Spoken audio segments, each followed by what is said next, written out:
अभी आपको बराह रास्त न्यूयॉर्क लिए चलते हैं, जहां वज़ीर-ए-आज़म Imran Khan council of foreign relation से खिताब कर रहे हैं.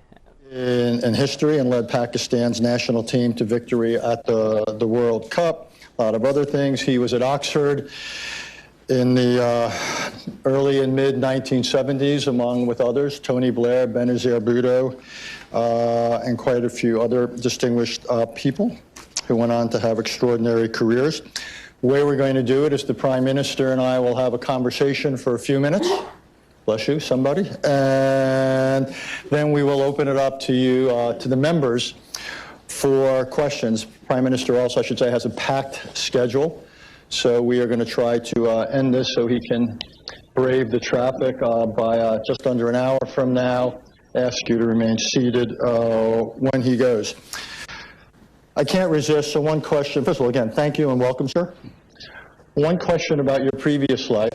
Is there anything that you took from your previous life of cricket that has served you well in the world of politics that you now find yourself?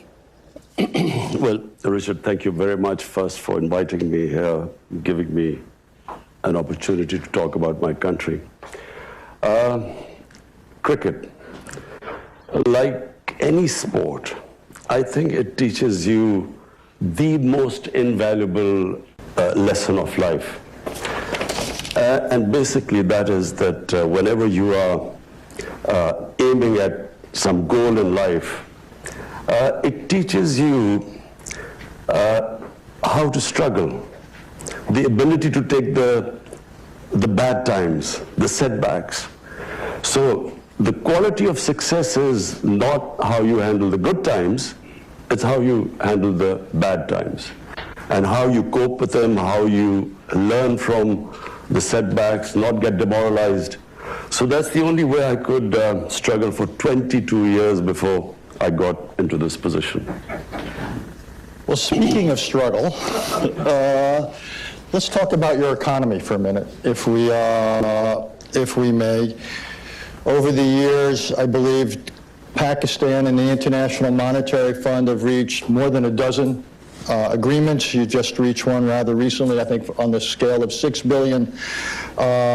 You yourself, when you ran for this job, you were critical of it, yet you've now entered into it. Why is Pakistan having such difficulty economically that it has to repeatedly turn to the IMF? You see, it's the moment you have a deficit, whether it is current account or fiscal deficit, means you're not managing your economy properly, and it's just like a household. If the house is going into a deficit, you have to raise your income, cut your expenditure. So this inability of successful governments to manage our economy is why we keep landing up with the IMF. We inherited, unfortunately, the biggest current account deficit in Pakistan's history. And so the first year has been a real struggle to basically fix this deficit. And I'm very proud to say that we have really cut down this deficit almost by 70%. We now have an economy which is heading in the right direction. Simple reason was that previously we had a 5% growth rate, but that was based on imports. This time what we are doing is restructuring the economy so that it's an export-based growth rate, which is really how an economy goes up. So that has been the main reason why we had to go to the IMF, because we had this huge current account deficit. Also wanted to talk about your relationship with China. Pakistan is on the short list of the countries that receives the most Belt and Road investment from China. So there's really, I have two questions flow from it. Won't this dramatically exacerbate your debt challenge, given the nature of Chinese support? And how does Pakistan make the claim that it's going to retain its full sovereignty, given that it's allowing or inviting China in to do projects on such a scale? First, let me just say that the situation which we found ourselves in when 13 months ago we came into power was probably the worst economic situation. And so China really helped us when we were right at the rock bottom They helped us, supported our, by giving us funds for our foreign exchange reserves, very important at that time. In fact, we were staring at a default. So China helped us along with Saudi Arabia and UAE to beef up our reserves. And what China offers us right now as an opportunity, they have a $2 trillion import market. And so China has given us a preferential trade agreement where we can export to China at the same terms as the ASEAN countries. So this is a great opportunity. Apart from that, we have this opportunity now to get Chinese industry to relocate in Pakistan, bring in technology. So China has given us a great opportunity to lift ourselves up from where we are right now. I want to talk, and I want to try to cover a lot of different subjects before we turn to the members here. They asked the tough questions, by the way. I'm here to lull you into a sense of complacency. I want to talk about U.S.-Pakistani relations. In full disclosure, I've been involved with them many times in the U.S. Government, and each side has something of a narrative of frustration, even bitterness, or with the other. I want to quote a sentence or two from the memoir of Jim Mattis. James, until recently, was the U.S. Secretary of Defense. And I'm quoting here. Of all the countries I've dealt with, I consider Pakistan to be the most dangerous because of the radicalization of its society and the availability of nuclear weapons. James Mattis is a respected, temperate man. So when you hear someone like that writing those words, what is your reaction? Just that I do not think James Mattis fully understands why Pakistan became radicalized. There's just a short history which everyone may or may not know. In 1980s, when the Soviets invaded Afghanistan, Pakistan, along with the United States, helped by the United States, reorganized the resistance to the Soviets. And the resistance was organized by Pakistani ISI training these militants who were invited from all over the Muslim world to do jihad against the Soviet Union. And so we created these militant groups to fight the Soviets. Then, of course, fighting the Soviets, jihad was glorified. And I never forget when Ronald Reagan invited the Mujahideen leaders to Washington, and he said they reminded him, and I quote, the moral equivalence of the founding fathers of the United States. So jihad was, jihadis were heroes then. Come 1989, Soviets leave Afghanistan. The United States packs up and leaves Pakistan with a lot of those who would have reminded Ronald Reagan of the moral equivalence of founding fathers, and we were left with these groups. And then comes 9/11, and Pakistan again joined the US in the war on terror, and now we are required to go after these groups as terrorists, who were now they were indoctrinated that fighting foreign occupation is jihad. But now when the US arrived in Afghanistan, it was supposed to be terrorism. So Pakistan took a real battering in this. I have to say, Richard, I opposed this from day one. I said we had first trained these guys to fight jihad, and it was a great idea, and now we are telling the same groups it's terrorism. So we should at least have stayed neutral.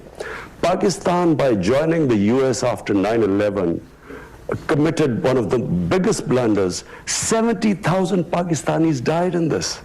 We had, some say over 150 billion, some say 200 billion, some economists, Pakistanis, 200 billion lost to the economy. And on top of it, we were blamed for the US not winning in Afghanistan.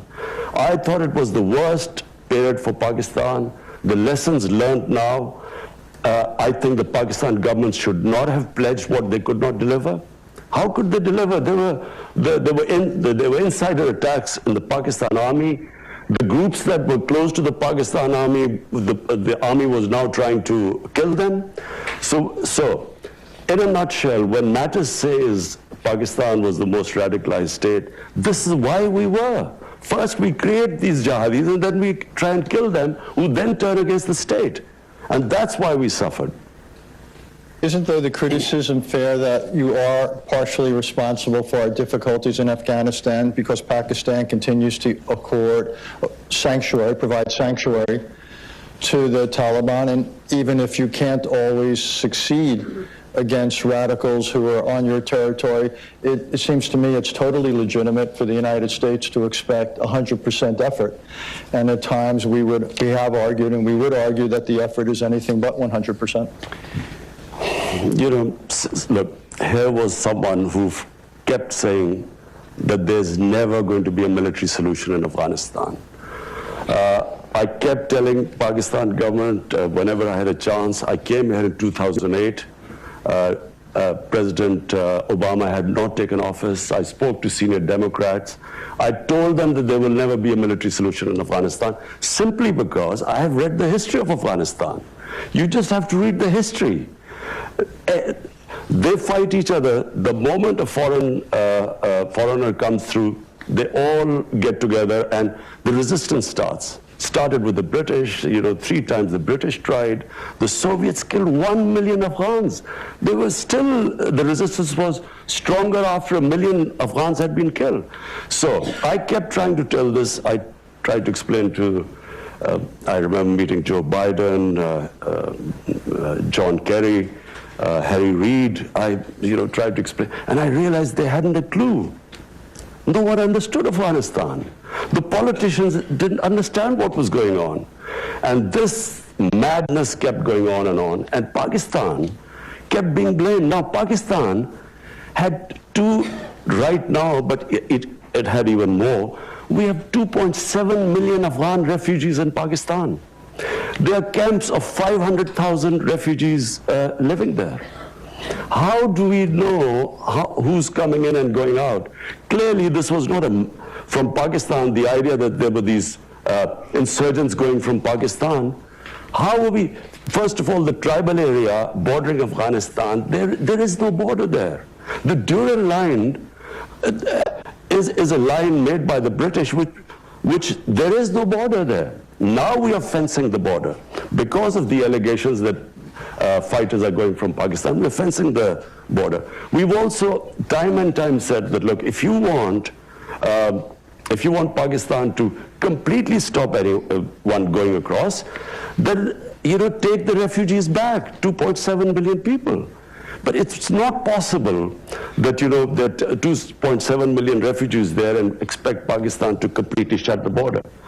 Having said that, I do not think that it's because of Pakistan the US has not been able to succeed in Afghanistan, simply because there is a history behind it. It was never going to happen.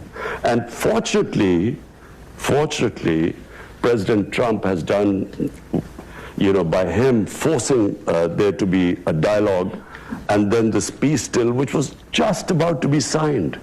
This is painful for us. The peace deal was about to be signed, and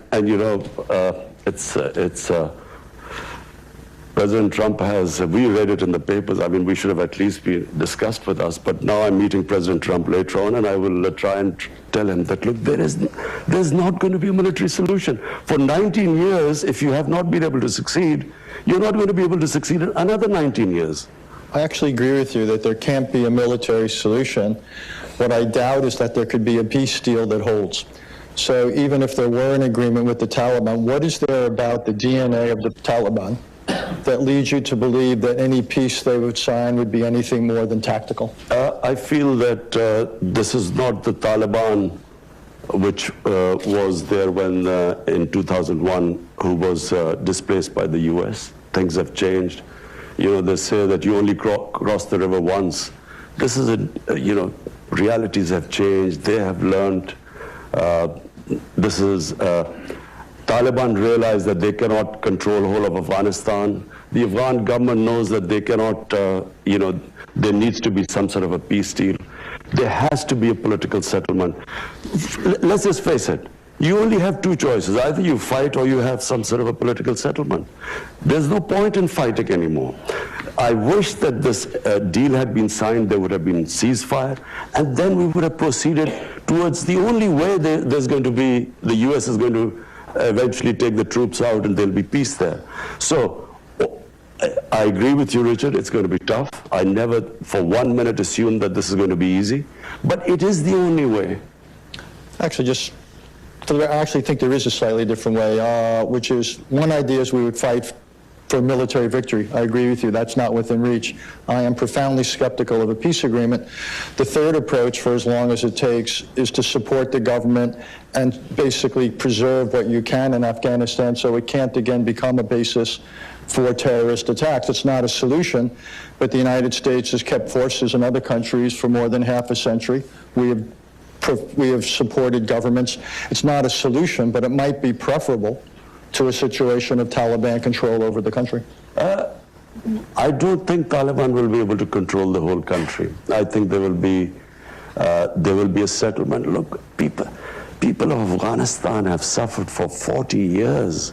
I mean, it is inhuman what they're going through. Anyone with any humane feelings would want there to be peace there. Every day there are bomb blasts going and people dying.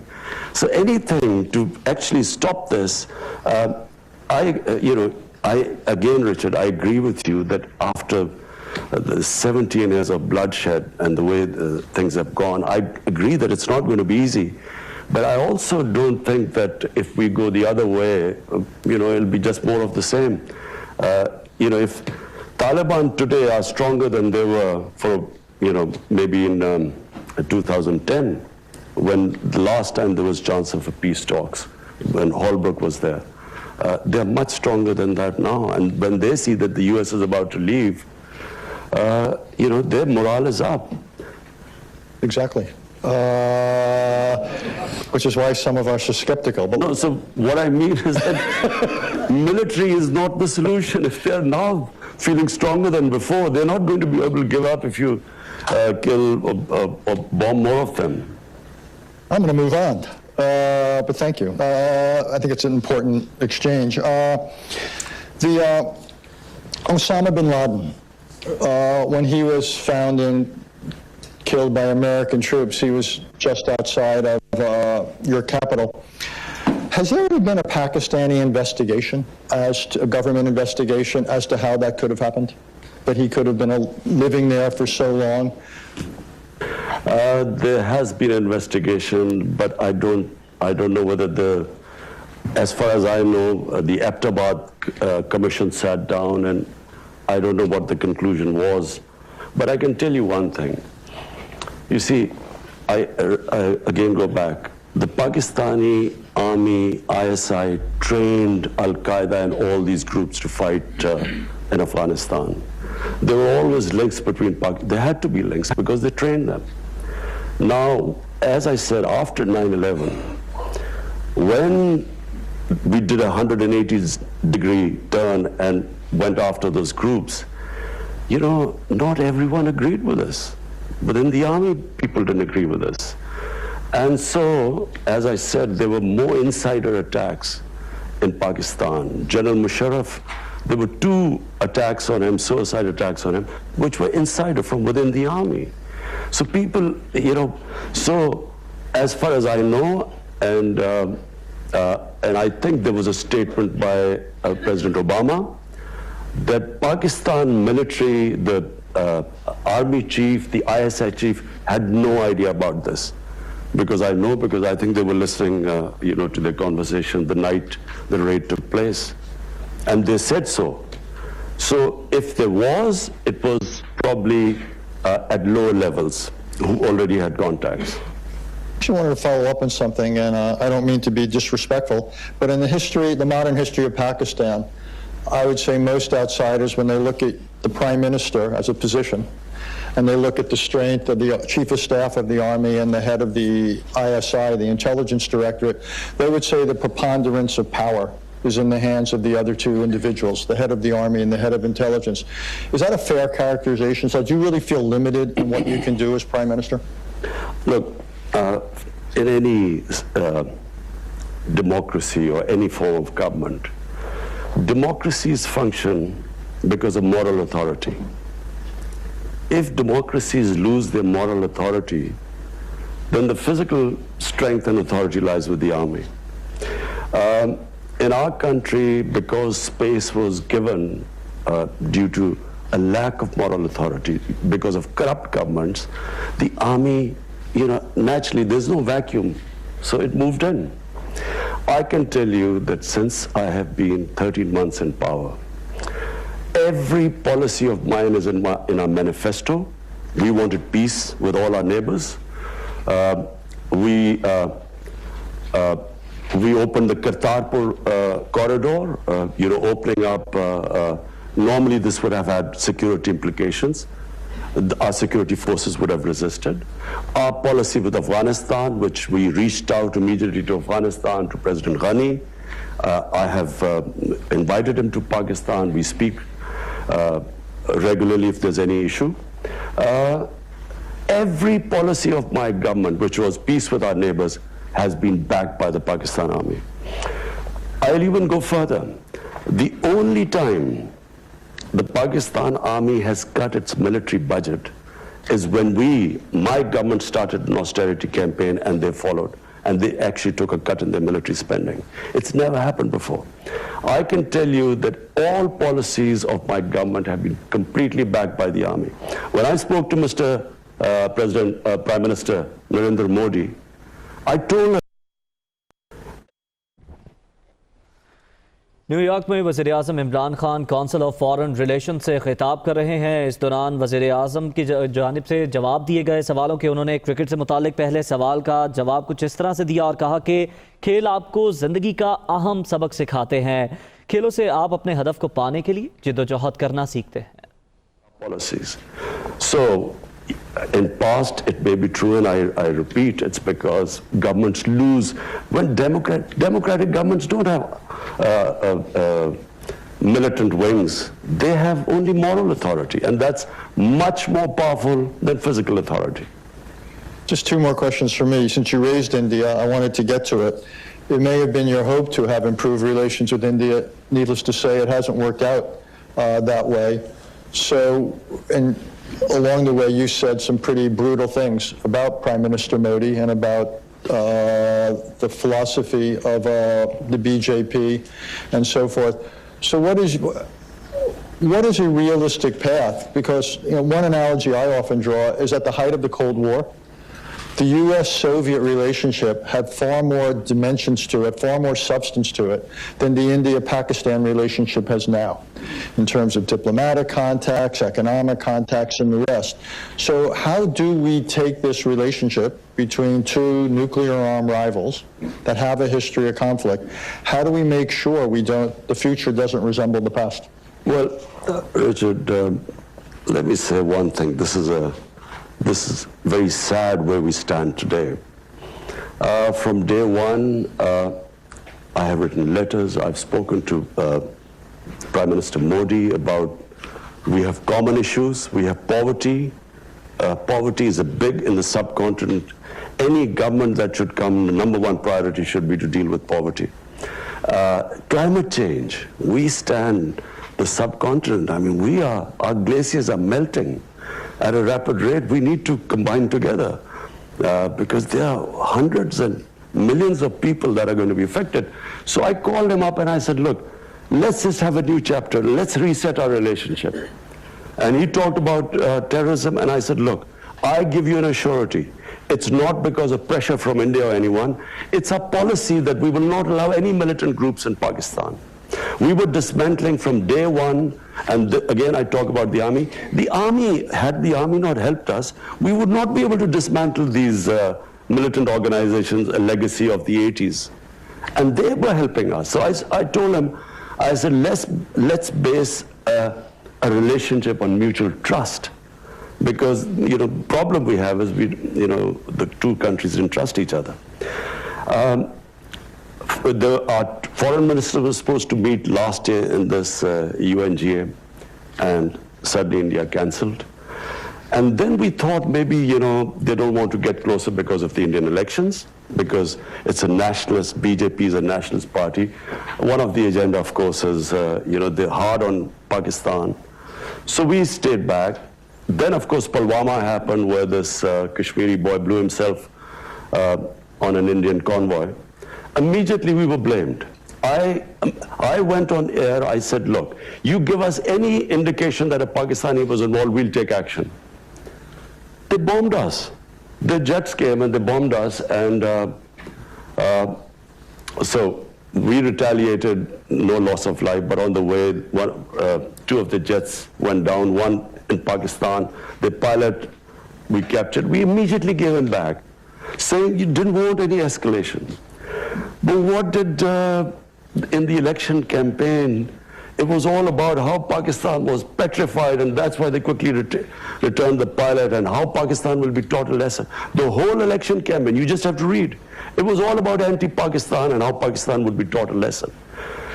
We still thought, okay, let the elections be over, we'll again resume. Elections are over, and we again resume at nothing. And then we find India is pushing us in the blacklist of FATF to bankrupt us. That's when we started thinking this is something, there's some sort of an agenda going on. And then, of course, Kashmir took place on 5th August. Unilaterally, they cast aside the UN Security Council resolution, the Simla Accord, which was bilateral between us, their own constitution, Article 370. And that's when, you said, I said all those things, that's when I have said that this is an agenda. This is an RSS agenda which they are following. And I'm afraid, I worry now where we are, where the two countries are. That's why before that I asked President Trump to intervene and play a role in this. Because whenever we ask for other countries, United Nations, to help, India says it's a bilateral issue. When we try to talk to them, they said there's nothing to talk about. So it's very important. It's two nuclear-armed countries facing each other, like this incident happened in February. I, as the Prime Minister of a country, am saying that anything can happen in such situations. You don't know what can happen. We should never be in this situation. That's why I will be speaking in UN. I would want the United Nations to play a role. This is why the United Nations came into being. This could have effects way beyond the subcontinent. Since India's tradition, not just this government, but other governments, has been not to accept third-party mediation, it seems to me it's beholden on India and Pakistan to essentially break this dynamic, which has obviously gotten worse after what's happened in Kashmir. Might it not make sense for Pakistan, and given where we began our conversation, you've got economic priorities and the rest, the last thing you need is a worsening strategic situation in South Asia. Might it not make sense for Pakistan to think of a way of at least reestablishing some sort of an opening for diplomacy? Richard, look at the situation right now. There are 8 million Kashmiris for 50 days have been shut inside. 50 days, 900,000 Indian troops have shut in their homes, 8 million Kashmiris. How am I going to talk about what? And unilaterally, they have reneged on international laws. This was a disputed territory, Kashmir, between Pakistan and India. The United Nations, the Security Council, had given the people of Kashmir the right of self-determination, which was never given to them. Now, how do we start talking to anyone? How can we speak to India? At least what I expect the international community to do is to ask them to lift the curfew. It's inhuman. It's violation of every humanitarian right of the people of Kashmir. I should just tell the members here before I go to questions is that the Indian Foreign Minister will be here later this week, so I expect we will return to some of these... and I hope you'll ask proper questions to her. Not be too diplomatic. So we will have Ambassador Foreign Minister Jai Shankar here. So it's now the appointed hour. Remember, this is on the record, and please the shorter the questions are, the more succinct, the more we can get in. Mickey, you had your hand up. Just wait for a microphone. Let us know who you are and your organizational affiliation. Hi, good morning. I'm Minky Worden from Human Rights Watch. Our discussion today has proceeded without any mention of rights for 150 million women and girls in Pakistan. As Human Rights Watch has documented, there are serious problems with access to education, forced marriage, child marriage, and honor killings. What are your plans to deliver justice and accountability for women and girls? Thanks. Our main plank of our manifesto is rule of law. All the things you're saying is because we have weak enforcement of law. We have laws protecting women, we have laws protecting the weak, the minorities, and at times when these violations take place, it's because our enforcement, our implementation is weak. But I can tell you right now, 13 months, we have taken steps to protect our minorities. We have taken steps to protect the worship places of the minorities. The initiative which we have taken with the Sikh community is opening up the Kartarpur corridor is unprecedented. We are now in the process of restoring places of worship, because Pakistan was also the center of Buddhist civilization, and also the Hindu shrines. So my concept of Pakistan is where our minorities are equal citizens. They have all their rights are protected. All the women, the weaker sections, the poor people in our country, we have come up with the biggest ever poverty alleviation program despite our fiscal constraints. It is one of the, in our history, it's the biggest poverty alleviation campaign which we've started. So to sum it up, my idea of Pakistan is basically rule of law, and not just protecting the weaker sections of the society, but also helping those areas of Pakistan that have stayed back, like FATA. FATA has merged with Pakistan for the first time with KP, and we have spent funds to rehabilitate the people of FATA because of the war on terror. Just so you understand, in the World Economic Forum report, Pakistan comes in literally second to last in terms of the gender gap. So is what you're saying that the challenge is to enforce existing laws, or do you really need new laws and new programs to help girls and women have opportunity? You don't need new laws, but you need special packages for those sections of the society which have been left behind, which includes, this program we have is one of the biggest, the most comprehensive program for women in rural areas to lift them out of poverty. Sure. Jeffrey. Jeff Laurenti.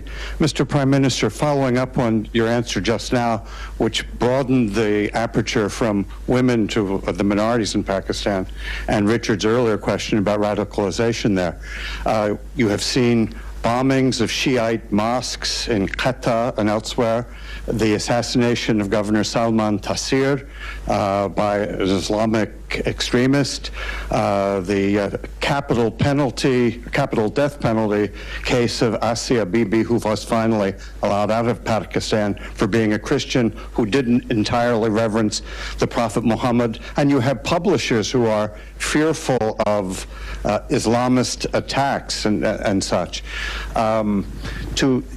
Is there any progress to be made on reforming those blasphemy laws, and how pervasive is the sense of the tiny minority of fundamentalists being able to employ violence in order to enforce religious conformity? And do you get help from elsewhere in the Muslim world, like Saudi Arabia, at being able to progress toward a more moderate Islam?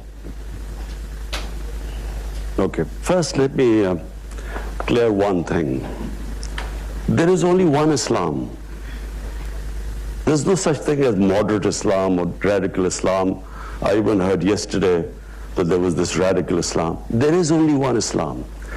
Islam, like all human communities, has its radicals, majority moderates, and then of course some lunatics who every human society has it. There you might have your racists. When I first went to England, there were these skinheads who would beat up people because of the color of their skin. So there is only one Islam, and the Islam we follow is the Islam of Prophet Muhammad sallallahu alaihi wasallam. And that Islam, according to the Prophet, all of us are born children of Adam, so we are all equal, regardless of our color of our skin. That Islam gave complete rights to minorities. In the state of Medina he created, a Jewish citizen wins a case against the Khalifa, the head of state. He loses a case against a Jewish citizen, which means that they were equal citizens if they could stand and win against the head of state. That's the Islam we follow. In my vision of Islam, all human beings, regardless of their religion, are equal. Now, if we have not been able to enforce our laws, it's because, unfortunately, we have ruling elites that have kept themselves above law. And when that happens, and Pakistan is not the only country like this. There are countries where you have sections of populations, the elites, above the law. And when that happens, there is no rule of law. Then might is right. So my party is called Tehreek-e-Insaf, Movement for Justice. And justice means justice for all human beings. In fact, for me, justice means for animals too.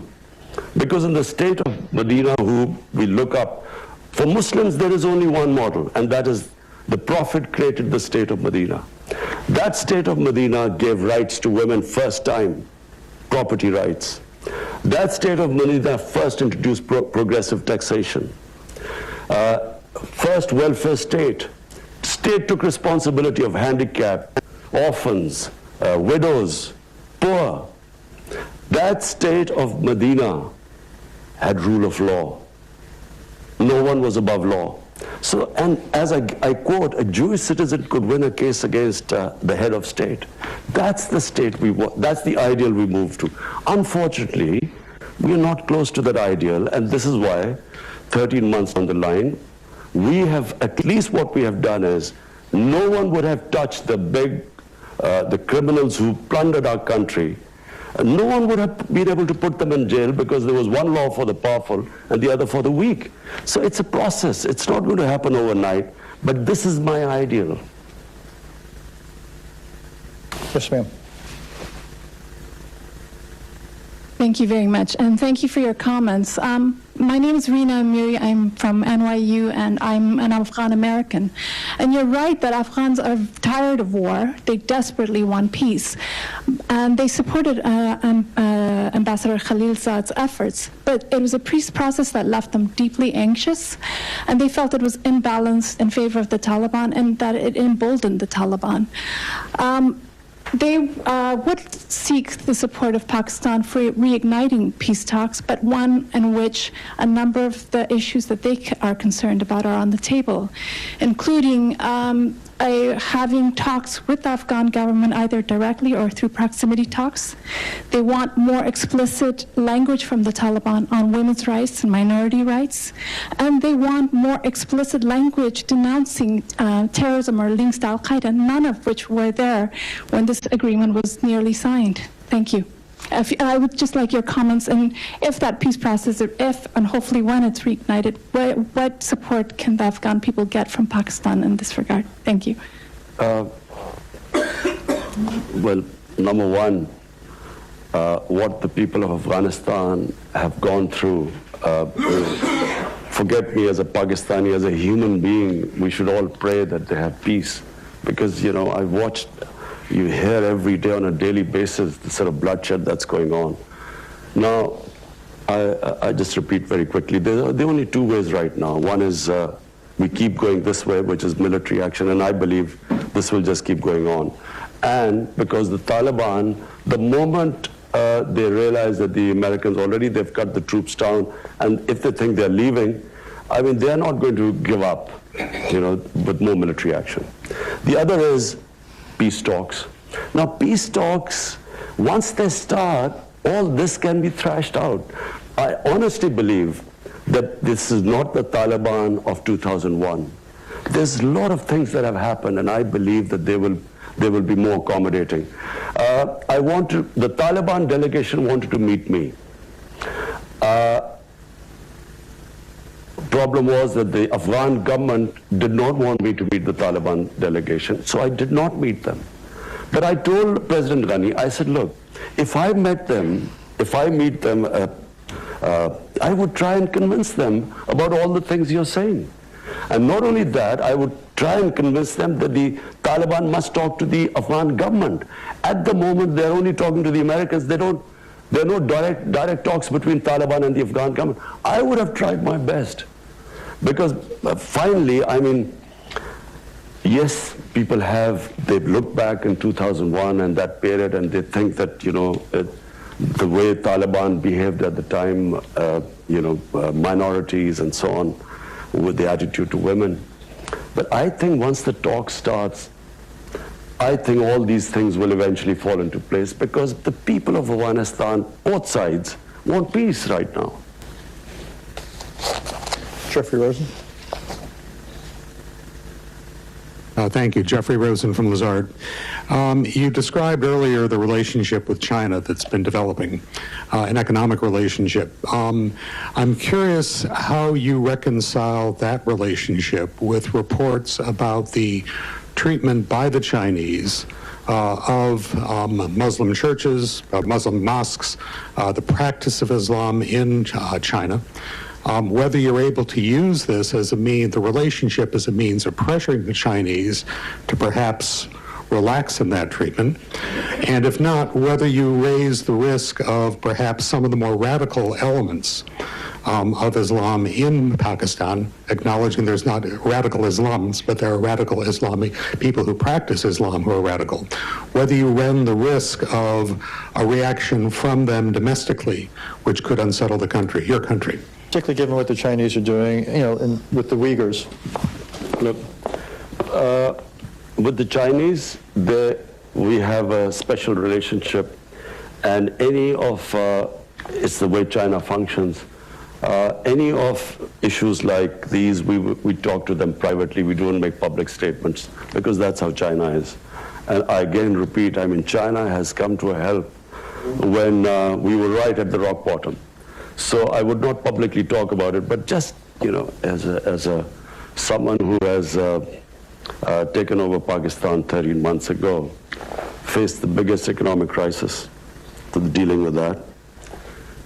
We have a problem in Afghanistan trying to settle that. We are worried about what would happen now with Iran and Saudi Arabia, the United States. That's the other border. So one border Iran, the other Afghanistan, and now with India. I think I've got enough on my plate right now. Wouldn't you say, Richard? What would you do if you were in my position? You'll probably have a heart attack by now. Unlikely. I would welcome that conversation. Listen, the only reason I can cope with these pressures is because, when you walk out on not a lot of you won't understand cricket, but imagine, you're walking out on a cricket field, there are 90,000 people in the stadium. You walk 70 yards down into the middle of the pitch, and the worry that you can be out first ball and you will have to walk all the way back with 90,000 people. So that takes character. It builds. So you are able to play under pressure once you cope with that, and that's the only way I have coped, and Richard, you would not have been able to. I'm telling you. Every golfer knows what it's like at the first tee when the crowds are there. Golf is a piece of cake compared to this. We could continue that, but I will show uncharacteristic discipline. Sure. Michelle Caruso-Cabrera, CNBC contributor, following on the conversation about China. Richard asked you very directly about maintaining your sovereignty in the face of so many Chinese loans, and you didn't answer it directly. I mean, you've talked about China coming in when you were rock bottom, but are you concerned about the trade-offs that that level of investment presents to Pakistan? Absolutely not. I mean, for instance, I mean, what would China, how would it impinge on our sovereignty? Maybe they would say, don't have a good relationship with the US. But the Chinese have never, ever interfered in any of our foreign policy, in any of our domestic policy for that matter. I think China sees Pakistan as the CPEC, this economic corridor and the Belt and Road Initiative. They see this as a great opportunity for them. I think China is one country which we can all learn from. Their main concentration has been on trade and wealth creation and lifting the standard of living of their people. What I admire about China the most, in 30 years they have taken 700 million people out of poverty. It's never been done in human history. And when I came, if you ask me what is the one thing I want in Pakistan, lift our 100 million Pakistanis out of poverty. This is our main thing. So that's where we have learned a lot from China, how they tackle poverty in these last 30 years. So the answer to the question, there have been no demands by China which restrict our sovereignty. Are you not put off that China has accomplished what you said, but they've done it at a great price and cost in terms of democracy, human rights, and the rest, not just for Muslim Chinese, but for all Chinese? Are you not put off by that aspect of the cost of their development model? Well, you know, who am I to comment on China? But the fact is that if any human society can accomplish this, you know, this is humane. This is taking people out of poverty. I mean, I admire that the most. For me, if I had, but I don't have, unfortunately, the Chinese model, and if I could order people around, and I could get people out of poverty. Not just that, the way they've tackled corruption. Unfortunately, I can't do that in Pakistan. 450 ministerial level people in the last 5 years have been put into jail on corruption. I mean, I wish I could do that in my country. But, you know, we have our limitations, but it has to be admired what they've done in terms of taking what China is now. I mean, 30 years ago, you wouldn't believe what they've been able to achieve. Mary Boyce. Mary Boyce-Schiller. The attack on the Saudi oil last weekend, if the response were left entirely to you, what would the response be? You know, Mary, I am and will always be a pacifist. I am anti-war. I do not believe wars solve problems. You go to solve one problem, you give birth to 5 other problems. You go after Al-Qaeda, you create ISIS. I do not believe wars solve problems, unfortunately. I would do everything to resolve this issue through diplomacy. I would be trying my best, because if there is a conflict there, the consequences, I mean, just look at the poorer countries. Do people care about poor countries? Imagine if oil prices go up. And we are struggling finally to sort of try and balance our budget. This will just immediately throw everything for us. And so we already have the war we had, war on terror. 70,000 Pakistanis died. And it's a lesson my government, people of Pakistan have learned, that we will avoid conflict at everything. And we can't afford another conflict going on in our neighborhood. Yes, ma'am. You've been very patient. Masuda Sultan, All in Peace, a coalition of Afghans and Americans looking to end the longest war in American history.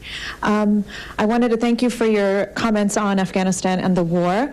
And you've been supportive of U.S. efforts at peace negotiations and indicated your willingness to encourage Trump to continue negotiations.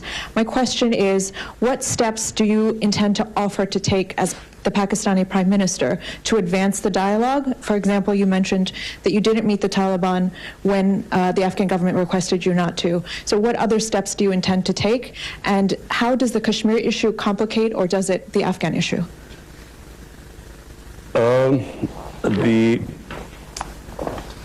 What I was planning to do was, this deal was about to be signed. The moment this deal was going to be signed, I would have met the Taliban leaders and I would have immediately made them sit with the Afghan government. So that was the last thing left. You know, at the moment the Taliban were only talking to the Americans.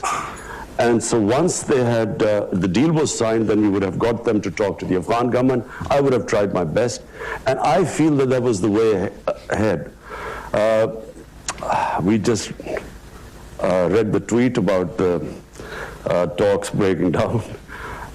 I wish we had been consulted and we would have tried our best. This was always, I mean, the fact that President Trump felt that because of, you know, the terrorist attack, because of that, he had broken off talks.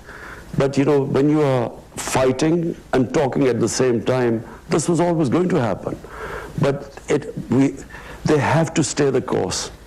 So I will be trying my best to convince President Trump to resume the talks. To what extent are you using Twitter as a tool of political persuasion and reaching out to your own population or to India's? To what extent is Twitter a tool for you? I try my best to convey my feelings. I do feel, Richard, I honestly feel, I'm sitting in front of you, I have known India. I have had love and respect from India and fan following because India loves cricket more than any other Pakistani. I'm more worried about India right now than probably even Pakistan, because India is not heading in the right direction. If you see what has happened in India in the last 6 years, it is frightening for some of us. It's not the India I know of Gandhi and Nehru. It is this ideology that has taken over India of Hindu supremacy. And this, whenever such an ideology takes over, there's always something they blame. You have to hate someone to be, you know, supreme and an exclusive Hindu India. This is the ideology that assassinated Gandhi. This is the ideology was banned in India for 3 times. And now, unfortunately, it is running India. And I fear, because I think you can reason, as long as you can reason with people. The 2 nuclear-armed countries need not worry about anything. But unfortunately, with this ideology of racial supremacy, I don't think you can reason, and I'm generally worried. And that's why I'm going to speak. I'm speaking to the heads of state. I've just spoken to Prime Minister Boris Johnson. I will speak to Donald Trump. I will speak to other leaders. I will speak in the UN. I'll try my best that the world must intervene before this goes too far. That is a sober place to stop. The Prime Minister has to get to a meeting with the Chinese delegation, so I promised we'd let him out. Before I thank him, just a reminder, we've got the President of Angola later this morning at 11, in Washington at 12:30 today. We've got the Acting Secretary, Department of Homeland Security. Tomorrow we have the Saudi Foreign Minister, as well as a climate change symposium. Mr. Prime Minister, thank you for coming here. Thank you for asking our questions. I look forward to continuing the conversation on what you might do, as well as cricket versus golf. But thank you very much. New York में वज़ीर आज़म Imran Khan foreign relation councils में सवालात के जवाबात दे रहे थे। इस मौके पर उन्होंने बताया कि IMF के पास क्यों जाना पड़ा, इसके अलावा मुल्क की मौशी सूरत हाल, अफगानिस्तान के मसले का हल, पाक भारत मामलात, मसला कश्मीर पर भारत का मज़ाक़ रात से भागना और इंसानी फलाह के मंसूबे, तरक्याती मंसूबे, ये तमाम तर मामलात ज़ेरे बहस आए, जिसका वज़ीर आज़म इमरान खान ने जवाब दिया। उनका कहना था कि जब इक़्तिदार में आए तो मुल्क की मुआशी सूरत हाल बहुत ख़राब थी, माजी की हुकूमतें खसारा छोड़ कर गईं, माजी की हुकूमतों की नाकामी की वजह से IMF के पास जाना पड़ा।